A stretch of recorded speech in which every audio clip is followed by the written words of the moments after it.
Midnight, the day my marriage ended, began with Gary Lawson stumbling through small talk about the weather. It was a Friday in early October, and I'd just pulled into the driveway after 9 hours of staring at financial statements. Forensic accounting isn't glamorous, but it pays well and suits my temperament. I find things people don't want found. 024 hidden accounts, phantom transactions, the numerical breadcrumbs white-collar criminals think they've swept away. Gary was at his mailbox pretending to sort through junk mail while clearly waiting for me. He's 58, a retired postal worker who's lived alone since his wife passed 4 years ago. A good neighbor, keeps to himself mostly. "Hey, Jake," he lifted a hand. "How's work treating you?" "Same old, Gary. You know how it is." I grabbed my mail and started toward the house, but Gary shuffled closer, his body language all wrong, shoulders tight, eyes darting everywhere except my face. "Listen," he said, then stopped, scratched the back of his neck. "I don't want to get involved in anything." I waited. In my line of work, you learn silence is the best interrogation technique.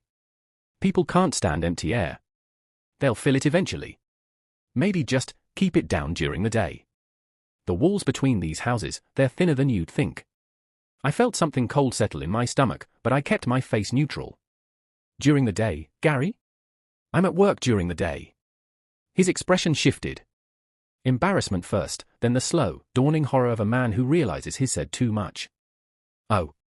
Well, probably just the TV then. Lauren must have it up loud." "Sorry, forget I said anything." "Sure, Gary. No problem." I walked inside like nothing was wrong. 204, 34 years old, and I'd just gotten good at wearing masks. Lauren was in the kitchen stirring something on the stove. My wife of 6 years, still beautiful at 32. Dark hair pulled back in a messy bun, wearing yoga pants and an oversized sweater. Working from home as a marketing consultant meant she rarely dressed up during the week. Except she was wearing perfume. I could smell it the moment I stepped inside, that vanilla and sandalwood scent she usually saved for date nights. "Hey, babe." She turned and smiled, and I noticed the bedroom door down the hall was closed. "We never closed that door." "How was your day?" "Long, something smells good. Chicken marsala. I know it's your favorite." I sat down my briefcase and crossed to kiss her cheek. The kitchen smelled like cleaning products underneath the cooking. Pine Sol, maybe, and something else. Too clean. Lauren wasn't a messy person, but she wasn't obsessive about housework either. "You're sweet," I said. "What's the occasion?" "Does there need to be an occasion?" She wrapped her arms around my neck. "Maybe I just missed my husband. Too affectionate. Too eager." My mind was already cataloging inconsistencies the way it would catalog suspicious entries in a general ledger. We ate dinner. I asked about her work, her projects, whether she'd heard from her sister Nicole recently. Lauren chatted easily, touching my hand across the table, laughing at my dry jokes. A perfect wife having a perfect evening. That night, I lay in bed and stared at the ceiling while Lauren slept beside me. I didn't feel rage, that would come later. What I felt was colder, more precise. The same sensation I get when I open a client's books and realize something doesn't add up. I needed to know. For 16, Saturday morning, I told Lauren I was going to play golf with Pete from work in October. She raised an eyebrow. "Pete's got a thing about getting in as many rounds as possible before it gets too cold. You know how he is." She didn't know how Pete was, because Pete didn't exist, but she nodded anyway. I drove to an electronics store 3 towns over, far enough that I wouldn't run into anyone I knew. Paid cash for a small voice-activated recorder, the kind that looks like a USB drive. The clerk didn't ask questions. Probably thought I was checking up on a babysitter or something. Back home, I waited until Lauren went to the grocery store, then hid the recorder behind a row of books on the living room shelf. She never touched those books. Neither did I, really. They were decorative, the kind of thing you buy to fill space. The rest of the weekend, I played the role of devoted husband. Sunday night, I suggested a date night the following weekend. Lauren seemed pleased. "That sounds wonderful," she said. "We haven't done that in forever." "My fault, work's been crazy. I want to make more time for us." She kissed me, and I kissed her back, and I felt absolutely nothing. 5:48, Monday was the longest day of my life. 8 hours at the office staring at spreadsheets without seeing them. My supervisor asked if I was feeling okay. I blamed a headache. At 6:45, I pulled into a pharmacy parking lot about a mile from home. Sat in my car, retrieved the recorder from my pocket. I'd grabbed it on my way out, mumbling something about needing to check the mail. I pressed play. Static. The hum of an empty house. Hours of nothing. Then, at the 1:27 p.m. timestamp, a knock at the door. Lauren's voice, bright and eager, "You're early." A man's voice, deeper, "Couldn't wait." The sound of kissing. Her giggle, breathless and girlish, a sound I hadn't heard her make in years. Footsteps moving away from the living room, toward the bedroom. I stopped the recording. My hands were steady. My breathing was even. I sat there for maybe 20 minutes, processing not the emotional betrayal. I'd compartmentalize that later. Right now, I was focused on the practical. The man's voice. I knew it. Something about the cadence, the easy confidence, but I couldn't place it. I drove home. Lauren had dinner ready. I told her about my day, and she told me about hers, and neither of us mentioned the man who'd been in our bed 6 hours earlier. 7:25, Tuesday and Wednesday, I followed the same routine. Retrieve the recorder, listen, replace it. The pattern was consistent. He arrived between 1 and 1:30 p.m., left by 4 something, giving Lauren plenty of time to shower, clean, and reset the house before I got home at 6:30. They were careful. Methodical. So was I. By Wednesday night, I'd confirmed everything except the one thing that mattered most. Who was he? 7:48, Thursday, I called in sick, told my supervisor I had a stomach bug, probably something I ate. Parked my car 2 streets over and walked to a spot behind Mrs. Patterson's hedges where I could see my driveway without being visible from the street. October in Charlotte is still warm enough to sit outside without freezing. I'd brought a thermos of coffee and my patience. Forensic accounting teaches you patience. Sometimes you stare at numbers for days before you find the anomaly. 1:15 p.m. A silver BMW turned onto our street. I knew that car. I'd complimented it at last year's Christmas party.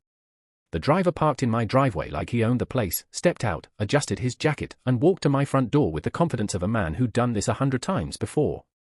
Derek Hayes. 36 years old. Commercial real estate. Married to my wife's sister, Nicole, for 3 years. My brother-in-law. I watched him disappear inside my house.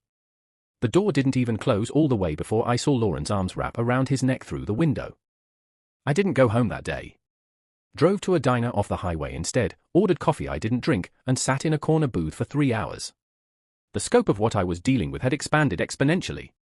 This wasn't just my wife sleeping with some random guy. This was a betrayal that touched everyone in our family. Derek at Thanksgiving carving the turkey while I passed him the gravy. Derek at Nicole's birthday, his arm around both sisters for the family photo. Derek shaking my hand at our anniversary party 6 months ago, telling me I was a lucky man. And the worst part, the part that made my coffee turn to acid in my stomach, was that I'd introduced them.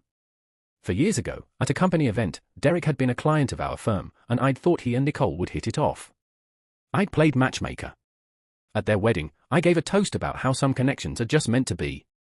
I thought about Nicole, my sister-in-law, but also my friend. She'd been the one to convince Lauren to give me a chance when we first met. She called me on my birthday every year without fail. Did she know?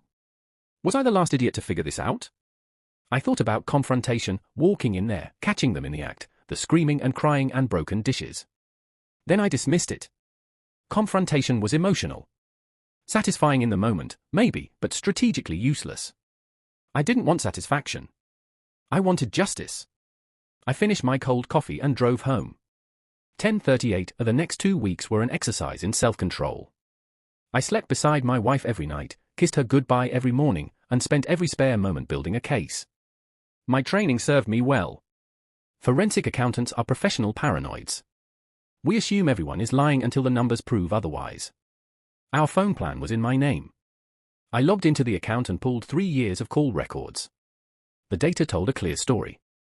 Calls and texts between Lauren and Derek had spiked 18 months ago, right around the time I'd been traveling constantly for the Hajj audit case, 3 months of weekly trips to Atlanta, sometimes gone for all 5 days at a stretch. I'd thought Lauren understood. The case was important, the biggest of my career. She'd told me she was proud of me, that she'd be fine, that I shouldn't worry about her. Turns out she'd been plenty busy.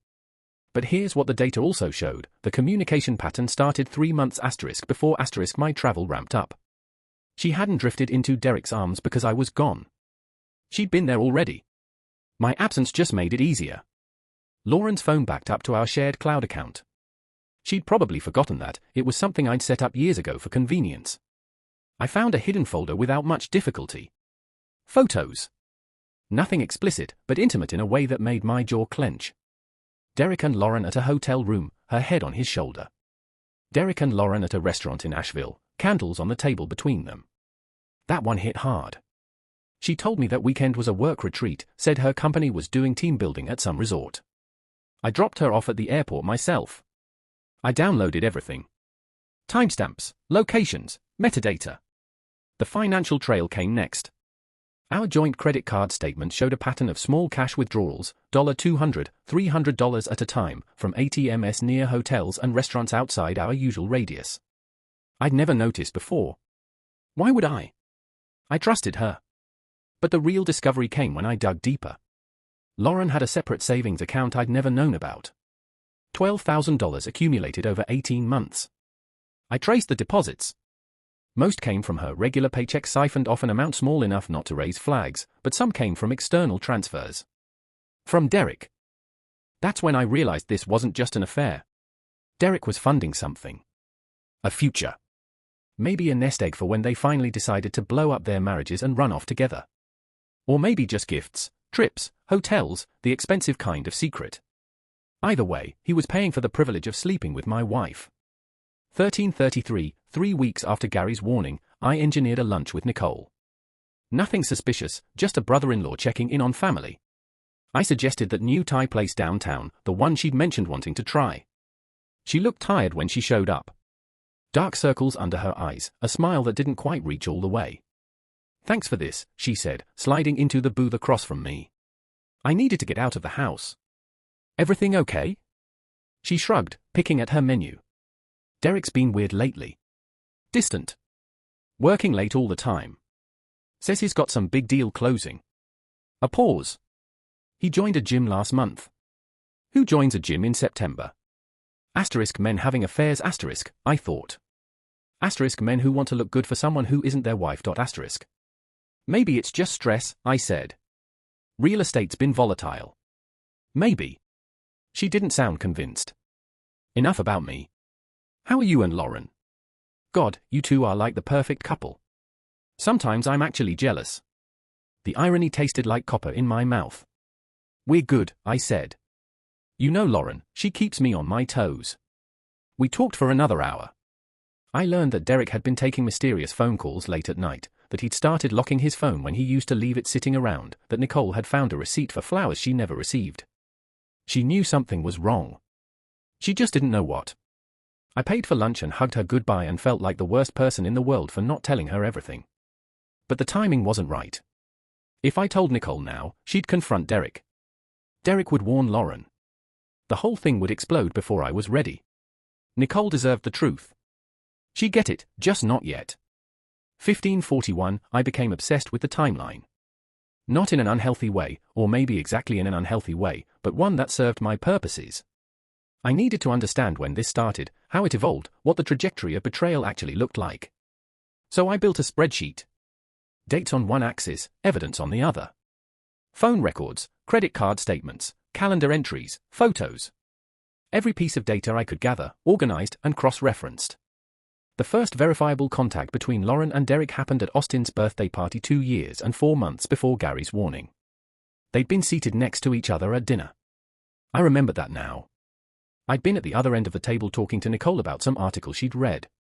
The text messages started 3 days later.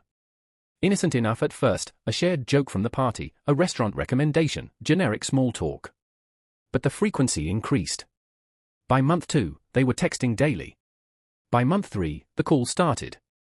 The first hotel receipt I could find was 6 months in. A Hilton in Raleigh booked under Derek's company card. Lauren had told me she was at a client dinner that night.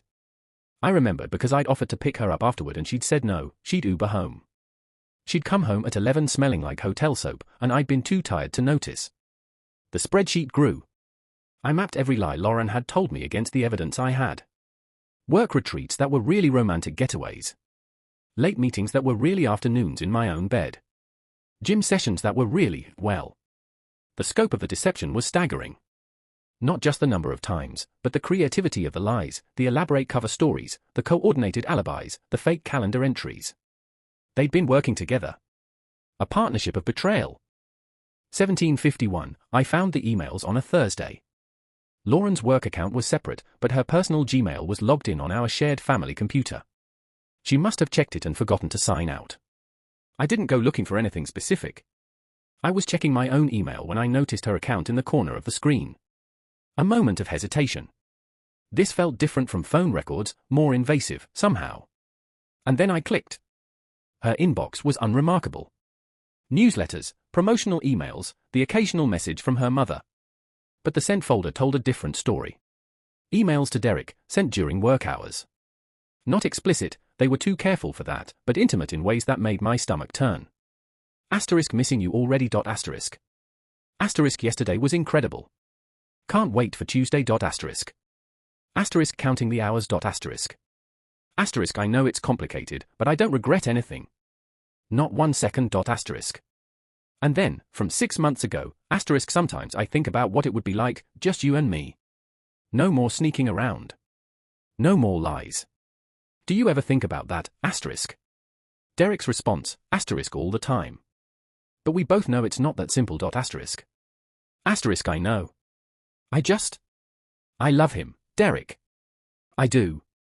But not like I love you. Asterisk. That one hit harder than the recordings.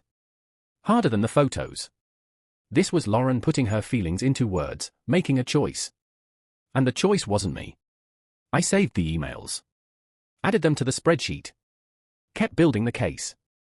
1932, the regulatory board moved faster than I expected. 2 weeks after my anonymous tip, Reggie called me.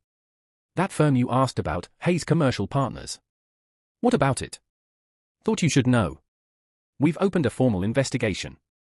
Some interesting discrepancies in their escrow accounting. Your brother-in-law might want to lawyer up. I played dumb. Really? Derek? He always seems so put together. The put-together ones are usually the worst. They think they're too smart to get caught. A pause. This didn't come from me, Jake. Of course not. Thanks for the heads up. I hung up and allowed myself a small smile. Derek's absences from the office, the ones I documented through my recordings, coincided perfectly with the gaps in his firm's paperwork. Every time he was at my house, there was a client meeting he'd missed or a document that hadn't been signed. The investigators wouldn't have known where to look without my tip. But now that they were looking, the evidence was there.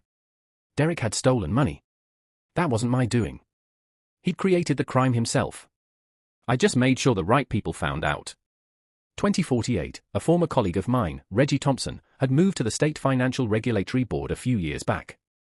We'd kept in touch, occasional drinks, the odd email chain about industry gossip.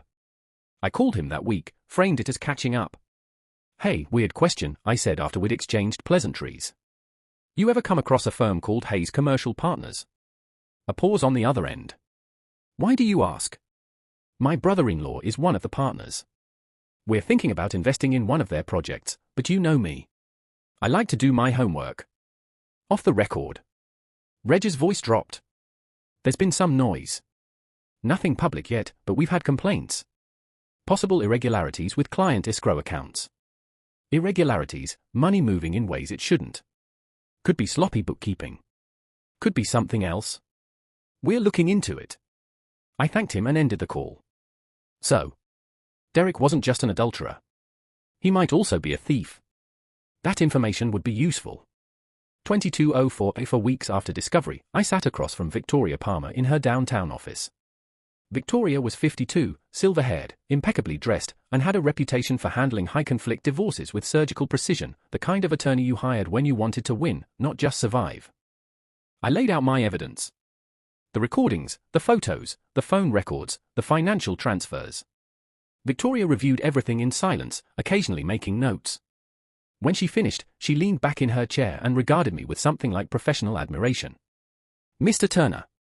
In 23 years of family law, I've rarely seen documentation this thorough. It's what I do for a living. Just different context. North Carolina is an equitable distribution state, she continued. Adultery doesn't directly affect asset division, but it absolutely factors into alimony. Given this evidence, your wife won't be seeing a dime. What about the house? You made the down payment. Most of the mortgage payments, all documented. Then you'll keep it. Her attorney might push back, but this, she tapped the folder, this is ironclad. Victoria gave me the standard advice. Don't move out. Don't confront. Don't do anything that could be construed as vindictive or retaliatory. Document everything. Play the long game. I intended to. But I also intended to do something Victoria hadn't suggested. 23:51, the plan came together over the next week. First, I contacted Reggie again. Anonymous tip this time, sent from a burner email account. I provided specific dates and times when Derek had claimed to be in client meetings, dates I knew from my recordings he'd actually been in my house. The regulatory board could do their own math. Second, I installed a small camera in the living room. North Carolina's a one-party consent state for recordings, and I owned the house, so anything captured in common areas was admissible. I wasn't interested in bedroom footage. I just needed video of Derek walking through my front door like he belonged there. Third, and this was the part that required careful planning, I suggested hosting Thanksgiving early. We always go to your parents' place, I told Lauren over dinner. Let's do something different this year. Have everyone here. Her eyes lit up. Really? I've always wanted to host. Then let's do it. Your parents, Nicole and Derek, Austin and his wife, the whole family. She practically bounced out of her chair to kiss me. This is going to be amazing. I'll start planning the menu tomorrow. I smiled and told her I couldn't wait. 25:03, 1 week before Thanksgiving, I met Derek for coffee. I'd called him earlier that day, said I wanted to discuss some investment options, real estate diversification. He'd been eager, probably thought I was a potential mark. He showed up at the coffee shop looking like a man without a care in the world. Expensive suit, designer watch, the easy smile of someone who's never faced real consequences. Jake. Good to see you, man. He shook my hand firmly. Lauren said you've been working crazy hours. She worries about you. I'm sure she does. We made small talk for a few minutes. Real estate trends, market projections, the weather. Then I reached into my jacket and slid an envelope across the table. What's this? Open it. Derek's smile faltered as he pulled out the contents. Time-stamped photos of him entering my house. Printouts of his financial transfers to Lauren.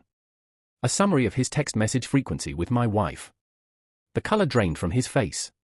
Jake, don't. I kept my voice low and even. Don't explain. Don't apologize. Don't lie. I've heard enough of your voice on my recordings. Recordings? He looked physically ill. 18 months, Derek. In my house. In my bed. While I was at work, you were there with my wife 3 or 4 times a week. He started to speak, stopped, tried again. Listen, man. It's complicated, okay? Lauren and I, we have this connection. I don't care. And Nicole, she's great, but the spark isn't there anymore. I don't care. He went quiet. Here's what's going to happen, I said. At Thanksgiving dinner, in front of both our families, you're going to confess everything. You're going to tell Nicole and everyone else exactly what you've been doing. You're insane. Maybe. I leaned forward. But here's the alternative. I've already contacted the State Financial Regulatory Board. They're very interested in where you were during all those client meetings you supposedly attended. The ones where escrow money went missing. Derek's face went grey. That's got nothing to do with this.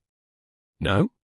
Funny how your afternoon visits to my house line up perfectly with documentation gaps at your firm. I'm sure the investigators will think that's just a coincidence. You're bluffing, Derek. I smiled. I find hidden money for a living. Do you really think I'm bluffing? He stared at me, and I watched the calculations happening behind his eyes. Fight or flight? Denial or damage control? What do you want? He finally asked. I told you. Thanksgiving. You confess. If you do it my way, I'll let you control the narrative. Tell them it was a mistake. You're sorry. Whatever you need to say. If you don't, I shrugged. I have video. I have audio. I have records of you paying my wife for the privilege of sleeping with her. I'll show everyone everything. And then I'll make sure the regulatory board has enough evidence to bury you. And if I warn Lauren? Tell her you know. Then I go straight to Nicole tonight. And the board. And your partners. And every professional contact I can find. I gathered my things and stood. Your choice, Derek. Be a man for once in your life, or let me do it for you. I left him sitting there, staring at the photos, looking like a man watching his own execution. 29:04, the week before Thanksgiving was a masterclass in performance. Lauren threw herself into preparation with the enthusiasm of someone who had no idea her world was about to collapse. She spent hours planning the menu, making lists, testing recipes. I'd come home to find her elbow deep in flour, experimenting with her grandmother's pie crust, asking me to taste the cranberry sauce. More orange zest, you think? Or is it too much? It's perfect, I'd say. Everything's perfect. And I'd mean it. In a way. Everything was perfect. Perfectly positioned for what was coming. Derek, meanwhile, was falling apart. I saw it at the one family gathering we had that week, a casual Sunday lunch at Lauren's parents' house. He barely spoke, couldn't make eye contact with me, jumped every time his phone buzzed. Nicole kept asking if he was feeling okay. Work stress, he muttered. Big deal falling through. Nothing to worry about. Lauren shot him a look I recognize now. Concern mixed with something else. Complicity. They'd been partners in deception for so long that his distress made her nervous. What did he know that she didn't? After lunch, I found myself alone with Derek in the backyard. Lauren's father wanted to show Nicole something in the garage, and Lauren was helping her mother with dishes. Derek stood by the fence pretending to admire the fall foliage. I walked up beside him. Nice day, I said. He flinched. Jake, listen about our conversation. What conversation? The coffee shop. The pictures. I don't know what you're talking about. I smiled pleasantly. We discussed real estate investment opportunities. That's all. He stared at me, and I watched the gears turning. Was I giving him an out? Playing some kind of game? Are you saying you've changed your mind?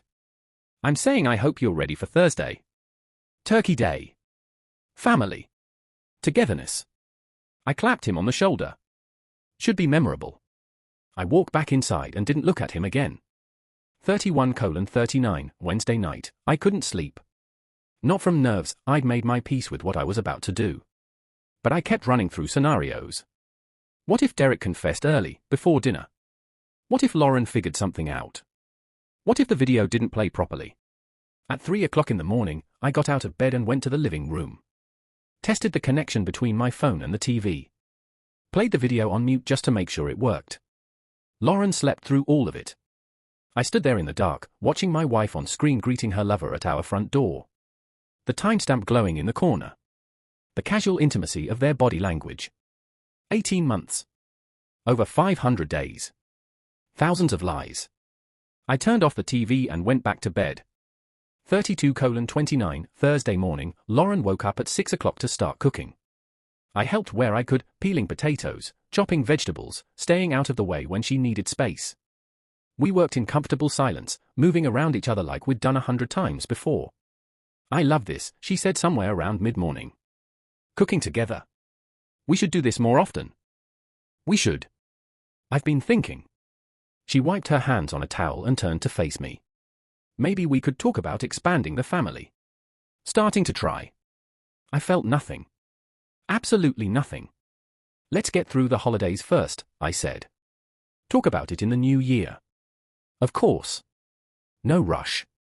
She kissed me on the cheek. I just want you to know I'm ready whenever you are.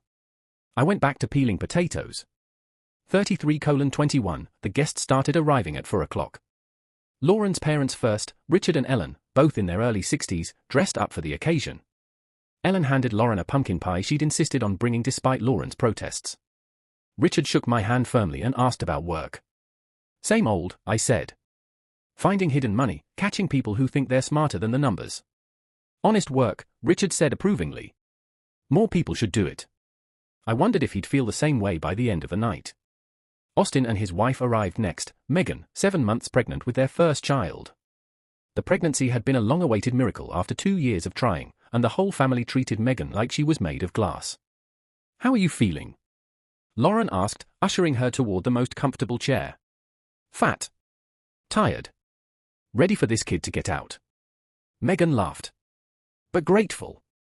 So grateful. Austin hovered near his wife, unable to stop smiling. He'd always been the protective type, played linebacker in college, still had the build. Now channeled that energy into doting on Megan. "Jake, buddy," he said, pulling me into a hug. "Good to see you. Thanks for hosting." "Family's important," I said. Wanted everyone together. The last to arrive were Derek and Nicole. I heard the car pull up and watched through the window. Nicole got out first, adjusting her dress, fixing her hair. Pretty in that careful way of women who try too hard to hold on to husbands who aren't worth keeping. Derek sat in the driver's seat for a long moment before getting out. Even from inside, I could see his hesitation, the debate happening behind his eyes. He could run. Get in the car and drive away. Call Lauren with some excuse, a sudden emergency, anything to avoid what was coming. But he got out. Walked to the door. Rang the bell like he'd done 100 times before. I answered. "Derek. Nicole. Welcome." "Thanks for having us," Nicole hugged me. "The house looks beautiful." Lauren did all the work. I just carried things. Derek hung back. Wouldn't meet my eyes. Shook my hand with a grip like wet paper. "Jake. Derek.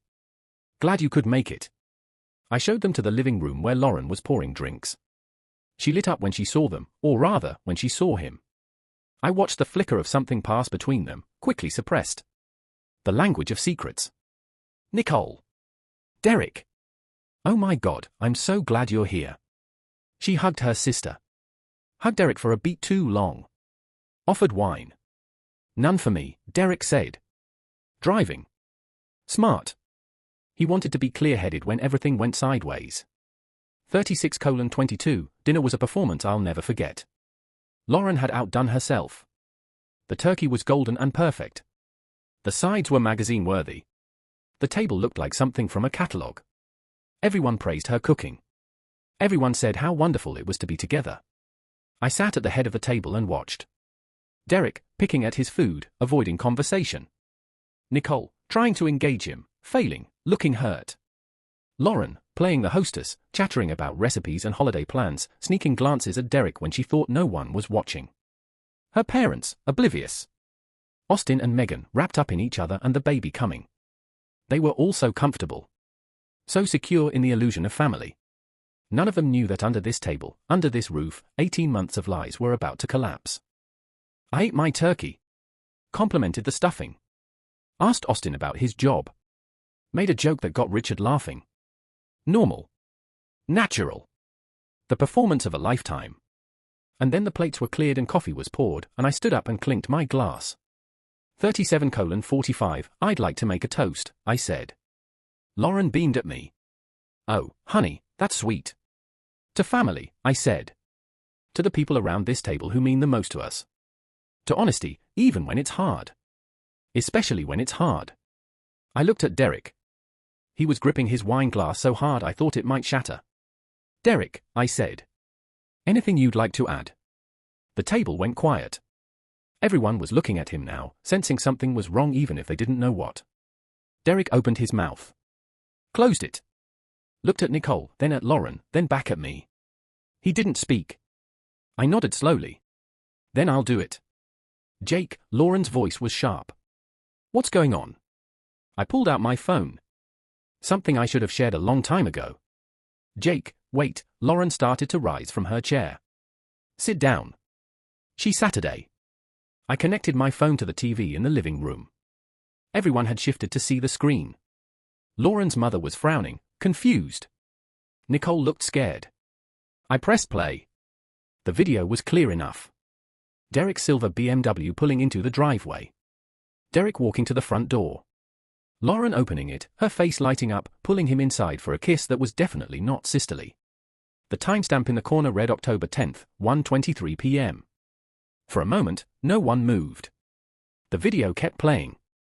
Derek and Lauren in the living room. Her leading him by the hand toward the bedroom. Both of them laughing. Then chaos. Lauren's mother screamed. Actually screamed, like someone had stabbed her. Nicole made a sound I'll never forget, this low, wounded noise, like an animal caught in a trap. Lauren was on her feet, shouting at me, turn it off, Jake. Turn it off right now. Why? It's just the TV, Lauren. You watch it during the day all the time. Derek tried to bolt for the door. Austin, Lauren's brother, a former linebacker, still built like one, stepped in front of him. Sit down, Derek. Get out of my way. Sit down. Derek Saturday. I turned off the TV. The silence that followed was deafening. 18 months, I said. My voice was calm. I'd practiced this. That's how long they've been seeing each other. 3, sometimes 4 times a week. In our house. In our bed. I looked at Lauren. While I was at work paying the mortgage. Trusting you. Jake, tears were streaming down her face now. Jake, please. It didn't mean anything. It was a mistake. A mistake is forgetting to buy milk. A mistake is missing an exit on the highway. You made a choice, Lauren. You made it over and over again for 18 months. You lied to me every single day. You helped him lie to your own sister. Nicole was sobbing now, her mother's arms around her. She wouldn't look at Derek. Couldn't. Derek was just sitting there, head in his hands, like a man waiting for the guillotine to drop. I have records, I continued. Phone records showing thousands of texts and calls between them. Photos from their trips together, trips she told me were for work. Financial records showing Derek transferred over $12,000 to Lauren's secret savings account. I paused. I've already filed for divorce. My attorney has all the documentation. You had this planned, Lauren whispered. This whole dinner, you planned this. Yes. You're a monster. I'm a monster. I actually laughed. I'm not the one who spent 18 months sleeping with my sister's husband. I'm not the one who lied about work retreats while checking into hotels with my brother-in-law. I'm not the one who sat across the table from Nicole at every family dinner, knowing what I was doing to her. Lauren had no response to that. Nicole finally lifted her head. Her makeup was ruined, her eyes red and swollen. She looked at Derek with an expression of such pure hatred that he actually flinched. How long? She asked. He didn't answer. How long, Derek? Nicole, baby, please. Don't call me that. Don't ever call me that again. She stood, grabbed her purse. Mom. Dad. Take me home. Lauren's parents rose immediately. Her father paused at the door, looking at his younger daughter with something between disgust and heartbreak. Lauren? I don't even know what to say. Daddy. He shook his head and left. Austin and his wife followed shortly after. Austin pausing only to tell Derek, if I ever see you again, I'll break your jaw. And then it was just the 3 of us. Lauren, Derek, and me. Lauren tried one more time. Jake, please. We can work through this. Counseling, therapy, whatever you need. I love you. I made a mistake, but I love you. You don't love me. You love the life I gave you. The house. The stability. The nice dinners with the family you betrayed. I stood and straightened my jacket. Get your things and leave, Lauren.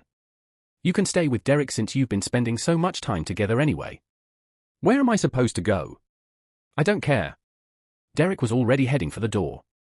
Lauren grabbed his arm. Derek, wait. We need to figure this out.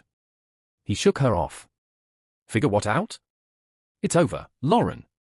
Everything's over. But what about us? What about everything we planned? There is no us. He laughed bitterly. There never was. You were a distraction. A warm body. Did you actually think I was going to leave Nicole for you? The look on Lauren's face was almost worth all of it. Almost. Derek left. Lauren collapsed onto the couch, sobbing. I walked to the kitchen and started cleaning up the dishes. 46:03, the drive home for Lauren's family that night was apparently brutal. I heard the details later from Austin, who'd ridden with his parents and Nicole. Ellen sobbed the entire way. Richard gripped the steering wheel so hard his knuckles went white and didn't say a single word for 45 minutes. Nicole sat in the back seat between Austin and Megan, shaking so hard that Megan held her hand the whole time despite her pregnancy discomfort. I knew, Nicole kept saying. Part of me knew. Why didn't I see it? Because they didn't want you to see it, Austin said. Because they're liars. When they got to the parents' house, Nicole went straight to the guest room and locked the door. Ellen could hear her crying through the walls until sometime around 4 a.m. Derek didn't go home that night or the next. He checked into a hotel and sent Nicole a series of texts that ranged from apologetic to pathetic to angry. Please let me explain. It didn't mean anything. You have to understand, Lauren and I. Fine. If you won't talk to me, don't expect anything in the divorce. That last one was a mistake. Nicole screenshotted it and sent it to her attorney the next morning. 47:16, the Monday after Thanksgiving, I walked into Victoria Palmer's office with a cardboard box full of evidence. We're ready to file, I said. Victoria reviewed the material one more time. The recordings, the photos, the emails I'd discovered, the financial records, the video from Thanksgiving itself. You've been thorough, she said. That's my job. No, Jake. This goes beyond thorough. This is, she shook her head, something like admiration in her expression. I've been doing this for over 20 years. I've never seen a betrayed spouse this prepared. When you find something wrong, you document it. Then you act. Most people would have confronted their spouse the moment they suspected. Lost control. Given the other side ammunition. I'm not most people. Victoria nodded slowly. No. You're certainly not. We filed that afternoon. Lauren was served papers at her parents' house the following day. 48:08, Lauren's attorney was a woman named Patricia Decker. Aggressive, expensive, known for fighting dirty. Her opening gambit was to claim I'd entrapped Lauren by recording her without consent. Victoria anticipated this and shut it down immediately. North Carolina allows single-party recording. I was a party to the household. The recordings were legal. Patricia's second attempt was an invasion of privacy claim regarding the hidden camera. Also shot down. My house, common areas only. No expectation of privacy in the living room. Third try, intentional infliction of emoji.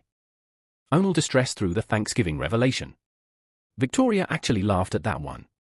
Your client spent 18 months engaged in an affair with her sister's husband, Victoria said during the deposition.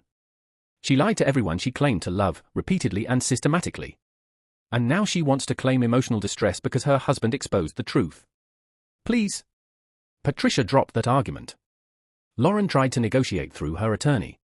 She proposed various settlements, more of the house equity, spousal support for a limited time, division of retirement accounts.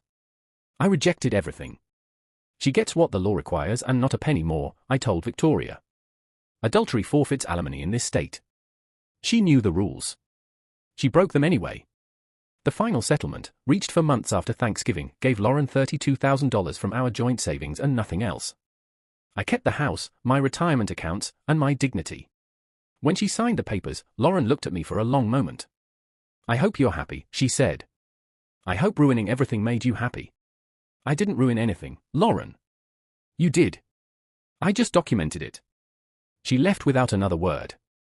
50:51, the divorce was finalized 4 months later. Lauren moved back in with her parents initially, then into a small apartment across town. I heard through the grapevine that her marketing career had taken a hit. Word travels fast in professional circles, and Derek had connections everywhere. Some of Lauren's clients were his contacts. They weren't interested in working with her anymore. She tried to reach out twice. The first time was a handwritten letter, 5 pages of apologies and explanations and promises to do better. I read it once, then threw it away. The second time was a phone call late at night, her voice slurred from wine. I miss you, Jake. I miss us. Can we just talk? There's nothing to talk about. I made a mistake. People make mistakes. Don't you believe in forgiveness? I believe in consequences. Good night, Lauren. I hung up and blocked her number. 52:04, Derek's reckoning came slower but harder. The regulatory investigation accelerated after Thanksgiving. Investigators now had a clear pattern of Derek's absences from the office, dates and times when he'd claimed to be in client meetings but was actually at my house. They cross-referenced this with escrow account irregularities. The math was damning. Over 3 years, Derek had siphoned approximately $400,000 from client escrow accounts. Not enough to be immediately obvious, but enough to matter. He disguised the transfers as legitimate business expenses, maintenance costs, administrative fees, the kind of numbers that look normal unless you know exactly where to look. I knew where to look. And I told them. The formal indictment came down in March, 4 months after Thanksgiving. 12 counts of wire fraud. 6 counts of breach of fiduciary duty. 2 counts of money laundering. Derek's partners immediately dissolved the partnership and issued a statement distancing themselves from his actions. His real estate license was suspended pending investigation, then permanently revoked after the indictment. He hired expensive lawyers. They tried every tactic. Procedural challenges, evidence suppression, claims of prosecutorial overreach. Nothing stuck. The documentation was too solid. Derek tried to blame me publicly, claiming I'd orchestrated his downfall as revenge for an affair. He gave interviews to local media outlets, painting himself as the victim of a vindictive husband who couldn't handle his wife's emotional connection with another man. This is about a scorned husband using his forensic accounting skills to destroy someone's life, Derek told one reporter. The affair was wrong, I admit that. But what he did, digging through my professional life, feeding information to investigators, that's not justice. That's revenge. The reporter asked if he'd actually committed the financial crimes he was accused of. Derek's lawyer intervened before he could answer. The court of public opinion wasn't kind to him. Comments on the news articles were uniformly hostile. So he cheats on his wife, steals from clients, and now he's the victim? One commenter wrote, "Some people really can't take responsibility for anything." The trial was brief. The evidence was overwhelming. Derek's own documentation habits had created a paper trail a child could follow. His absences from the office were logged in company calendars. The missing escrow funds were tracked through bank records. His affair schedule had given investigators the exact windows to examine. Conviction on 9 of the 12 wire fraud counts. All 6 breach of fiduciary duty counts. 1 money laundering count. Sentencing, for years, minimum security, eligible for parole in 2. Derek's expression when the sentence was read was something I'll never forget. Not anger, not defeat, just blank incomprehension, like he still couldn't understand how his carefully constructed life had collapsed so completely. Nicole attended the sentencing hearing. She sat in the back row alone and watched the father of no children, the husband of nobody anymore, get led away in handcuffs. I wasn't there. I didn't need to be. The outcome was enough. 56:49, Nicole reached out 2 months after Thanksgiving. I'd been dreading that call. Part of me expected anger, blame, I was the one who destroyed her marriage in front of everyone she loved. But when I answered, her voice was calm. "Can we meet? I think I owe you a thank you." We met at a coffee shop near her new apartment. She looked different, thinner, tired, but there was something harder in her eyes now. Stronger. "I'm sorry," I said. "I know the way I handled it was brutal." She smiled faintly. "Yeah, it was. I've had nightmares about that dinner. I should have told you privately. I was so focused on making sure they couldn't spin the narrative that I didn't think about how it would affect you." "No. You did right." She wrapped her hands around her coffee cup. "If you told me privately, I would have confronted Derek. He would have lied, and I would have believed him because I always believed him. The only way I was ever going to really see was if I couldn't deny it. I still feel terrible." "Don't. I'm actually grateful. You respected me enough to tell me the truth. Even when it was ugly. That's more than my own sister did. We talked for 2 hours about the divorce proceedings, the family fallout, the difficulty of rebuilding a life you thought was solid. Nicole had found a therapist she liked. She was looking for a new apartment further from the memories. "The worst part isn't the betrayal," she said. "It's realizing how stupid I was. All those signs I ignored, the late nights, the locked phone, the distance. I knew something was wrong. I just couldn't admit it. That's not stupidity. That's trust. Misplaced trust. Trust is never misplaced. The betrayal is on them, not us." She studied me for a long moment. "You're handling this better than me. I had more time to prepare. And honestly, I'm just built this way. I find problems, and I solve them. This was just a different kind of problem." Nicole laughed. A real laugh. The first one I'd heard from her since everything fell apart. "God, you're strange, Jake. Strange in a good way. Strange in a good way." 59:38, over the next few months, Nicole and I developed an unlikely friendship. We'd meet for lunch every few weeks, comparing notes on the rebuilding process. She'd tell me about her therapy sessions, the stages of grief she was working through, the anger that still caught her off guard at random moments. "I was at the grocery store yesterday," she told me once, "and I saw this couple in the produce section. They were bickering about avocados, and I lost it. Stood there crying next to the bananas because I realized I'd never bicker with anyone about avocados again." "You will," I said. "Eventually. Easy for you to say. You're already dating. Nothing serious. Still, you're moving forward. She poked at her salad. Nicole, I waited until she looked up.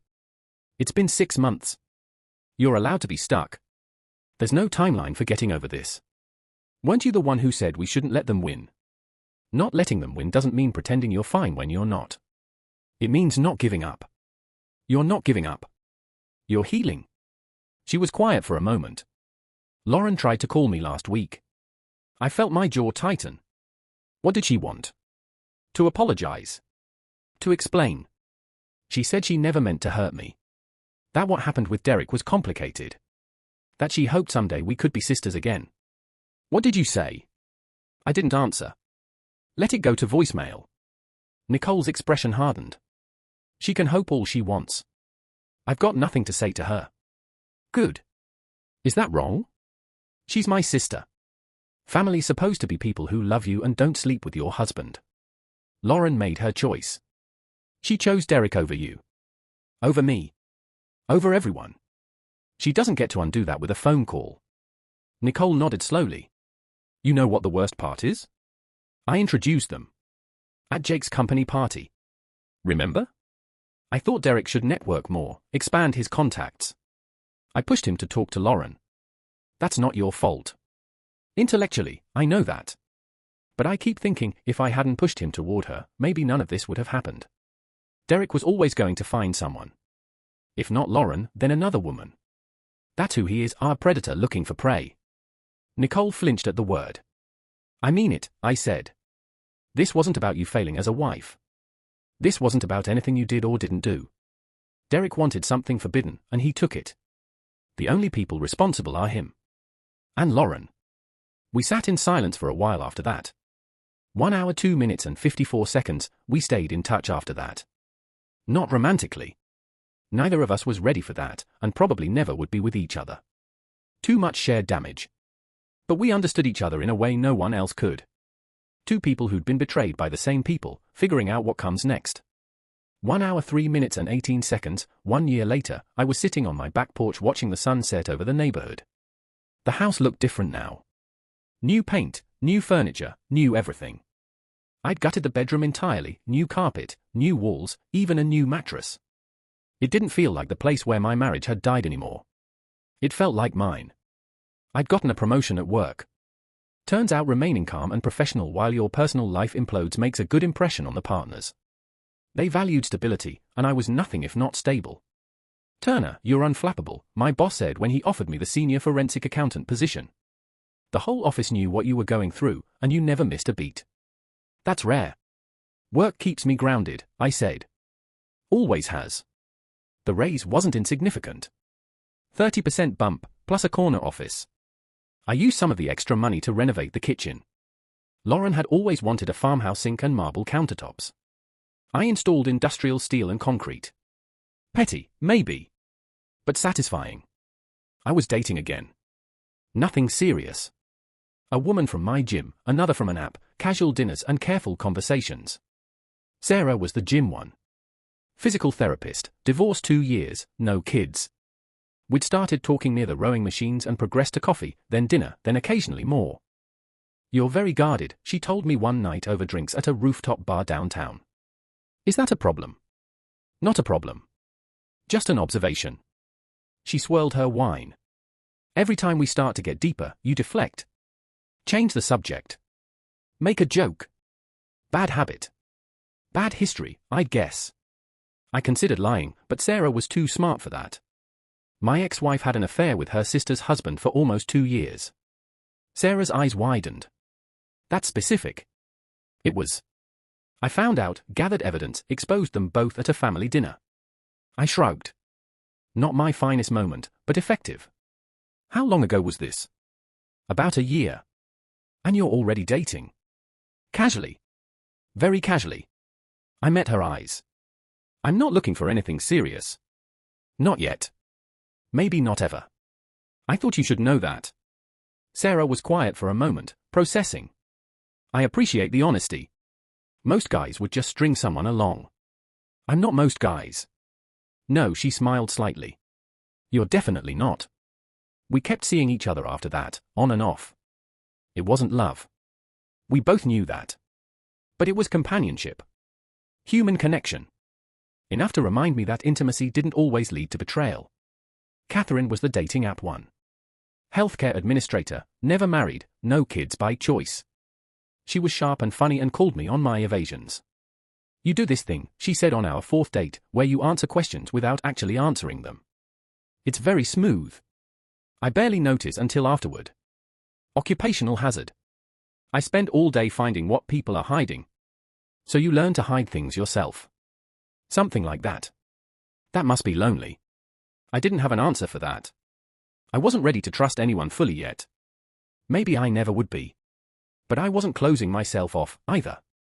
1 hour 7 minutes and 14 seconds, the gate creaked, and Gary Lawson appeared with 2 beers in hand. Thought you might want some company. He handed me a bottle and settled into the other porch chair. Nice evening. It is.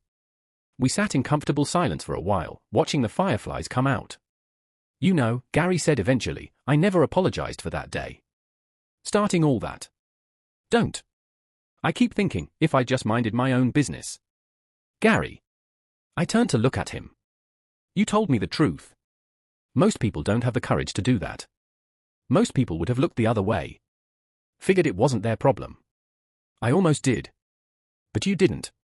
And because of that, I got out of a marriage with someone who didn't love me, exposed a man who was stealing from his clients, and helped my sister-in-law escape a husband who would have kept lying to her forever. I took a sip of beer. You did me a favor. Gary was quiet for a moment. You really believe that? I really do.